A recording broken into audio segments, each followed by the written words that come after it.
बहादुरपुर में माकपा के नेतृत्व में बीडीओ कार्यालय का घेराव कर तीव्र विरोध प्रदर्शन किया गया। एसआईआर में वैध वोटरों के नाम हटाने के विरोध में यह विरोध प्रदर्शन आयोजित किया गया था। विरोध मंच से नेताओं ने आरोप लगाया कि भाजपा और तृणमूल के समर्थन से चुनाव आयोग आम लोगों के मौलिक अधिकार वोटाधिकार को छीनने की कोशिश कर रहा है।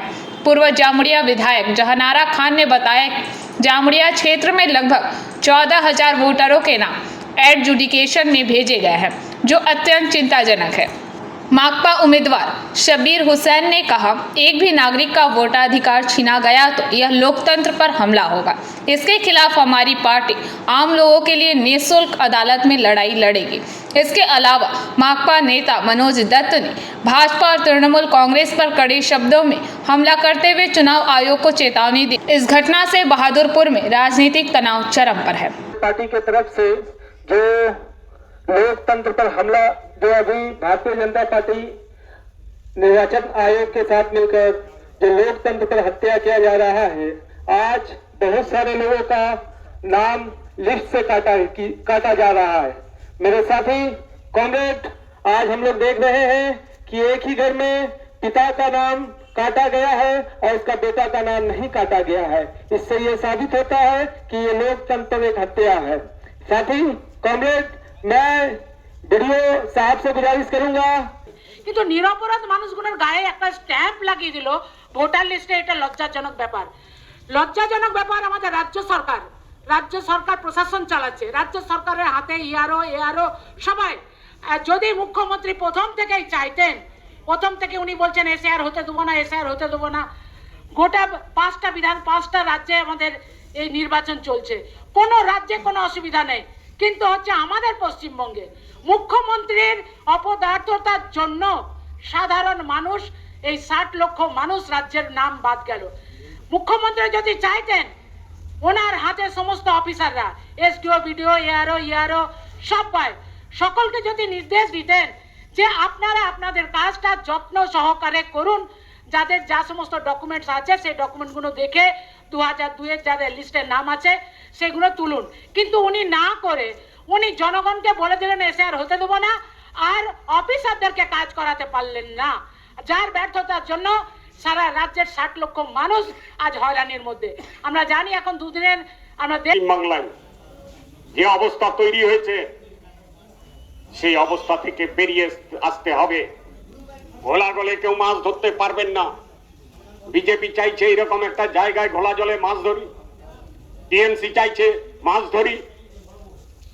আমরা বলতে চাইছি মানুষ আজকে দুজনকেই ঘৃণা করছে। আপনি দেখছেন কিভাবে অভিষেক ব্যানার্জির প্যান্ডেলে বিশৃঙ্খলা হচ্ছে। কি বলছে, দাবি কি করছে? দাবি করছে যে আপনি যারা চুরি করেছে, চোরের সঙ্গে যারা যুক্ত তাদেরকে আপনি টিকিট দিয়েছেন, কেন দিয়েছেন? এই নিয়ে বিশৃঙ্খলা। কালকে আপনি দেখেছেন কোন প্যান্ডেলে তার লোক নেই, বিশাল বিশাল প্যান্ডেল, তার কত খরচ, কে দেয় টাকা? কে টাকা দেয়? টাকা লুটের টাকা। এখানে মুখ্যমন্ত্রী এলেন, বললেন হরেরাম সিং নাকি তার ছেলে লালবাতি নিয়ে যেন না ঘোরে। তিনি আইওয়াজ করলেন। উনি জানেন না হররাম সিং তার ছেলেকে সারের মতন দেগে দিয়ে ছুড়ে দিয়েছে। গোটাই ঘাস ভোটাধিকার থেকে অনেক মানুষ বঞ্চিত হয়েছে। আমাদের জামুড়িয়া ব্লকে 14 লক্ষ নাম বাতিল হয়েছে, এই 14,000-এর নাম বাতিল হয়েছে। সারা পশ্চিমবঙ্গে 60 লক্ষ ভোটারের নাম বাতিল হয়েছে, অথচ তারা সবাই প্রকৃত ভোটার। কি হবে তাদের আগামী ভবিষ্যৎ? কিছু সাপ্লিমেন্টারি আপনারা দিয়েছেন, যদিও সেটার হার্ড কপি কোনো রাজনৈতিক দলকে আপনারা দেননি। অন্য রাজনৈতিক দলকে দিয়েছেন কিনা আমাদের জানা নেই, কিন্তু আমরা পাইনি। ভারতের কমিউনিস্ট পার্টি, মার্ক্সবাদী, আমরা পাইনি হার্ড কপি। বিএলওদের কাছে গেলে তারা বলছে আমরাও পাইনি। সাধারণ মানুষ যারা ভোটার চূড়ান্ত তালিকায় যাদের নাম এখনো নেই, তারা দিন রাত হচ্ছে যে অসহায় মানুষের মতো ঘুরে বেড়াচ্ছে। কি হবে তাদের ভবিষ্যৎটা? ভোটদান, তারা ভোট দিতে পারবে কিনা?